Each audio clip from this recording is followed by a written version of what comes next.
महिला आयोग आज काय करतंय तुम्हाला माहिती आहे? आजच्या दिवशी तर त्यांच्या पक्षाचा वर्धापन दिन आहे, त्यामुळे आज महिला आयोगाला सुट्टी आहे. म्हणजे अशी प्रकरणं दररोज घडतात. आम्ही तेच सांगतोय की महिला आयोगाची अध्यक्षा ही एखाद्या पक्षाची प्रदेशाध्यक्ष कशाला किंवा एखाद्या पक्षाची पदाधिकारी ही महिला आयोगाची अध्यक्ष अजिबातच नसावी. 24 तास काम करणारं जे आहे ते अध्यक्षपद तिथं असलं पाहिजे. आपण बघतोय की ग्रामीण भागातल्या महिलांच्या फार वेगळ्या समस्या आहेत.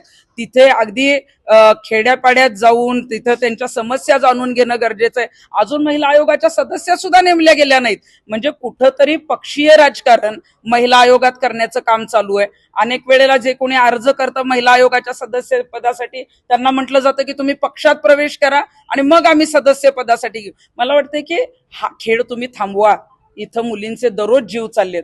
जसं वैष्णवीचं प्रकरण आहे तसंच यांच्या मुलीचं प्रकरण आहे आणि अशा शेकडो प्रकरणं आता सुद्धा घडतायत.